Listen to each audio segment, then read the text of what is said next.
Hello viewers, আসসালামু আলাইকুম। আজ আমি পাউরুটির এই নাস্তাটি আপনাদের মাঝে নিয়ে হাজির হয়েছি।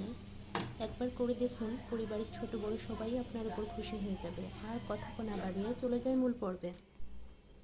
আমি এখানে যে উপাদানগুলো নিয়েছি, 5 চা চামচ চিনি, 1 প্যাকেট পাউরুটি, 2টা ডিম। প্রথমে পাউরুটিগুলো সুন্দরভাবে কেটে নিয়েছি। ডিম 2টা ফেটানোর জন্য রেডি করে নিয়েছি। এভাবে কাঁটা চামচ দিয়ে ফেটিয়ে নিব। কিছুক্ষণ এভাবে ফেটিয়ে নিব। ফেটানো হয়ে গেলে চিনিটা এর মধ্যে ঢেলে দেব।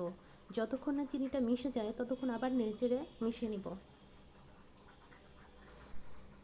আমার ডিমের এই উপাদানটি রেডি হয়ে গেছে। এবার পরবর্তী পর্বে চলে যাচ্ছি। একটি ফ্রাই প্যান বসিয়ে দিয়েছি।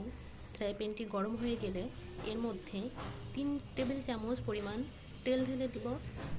আপনারা এটা তেল দিয়েও করতে পারেন, চাইলে ঘি দিয়েও করতে পারেন, সেটা আরও টেস্টি হবে। আমি আপনাদেরকে তেল দিয়ে করে দেখাচ্ছি। ফ্রাই প্যানটি গরম হয়ে গেলে 1 পিস পাউরুটি নিয়ে ডিমের সাথে এভাবে মিশিয়ে পর্যায়ক্রমে একে একে তেলের মধ্যে ছেড়ে দেব। আপনারা চাইলে এটা বাচ্চাদের টিফিনেও দিতে পারেন, কারণ বাচ্চারাও এটা অনেক পছন্দ করে। আপনারা নাস্তাটি অবশ্যই বাসায় তৈরি করবেন। কেমন লাগলো আমাকে কমেন্ট বক্সে জানাবেন। পাউরুটিগুলো দেওয়া হয়ে গেছে।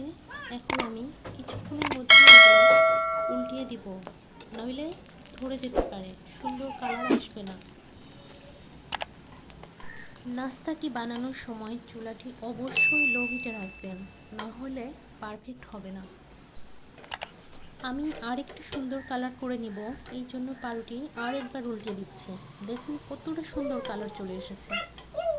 যেমন দেখতে হয়েছে খেতেও কিন্তু তেমনই লাগবে। আমার এটি হয়ে গেছে।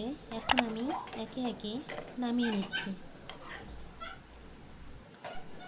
নাস্তাটি কতটা সুন্দর হয়েছে আপনাদেরকে আমি দেখিয়ে দিচ্ছি।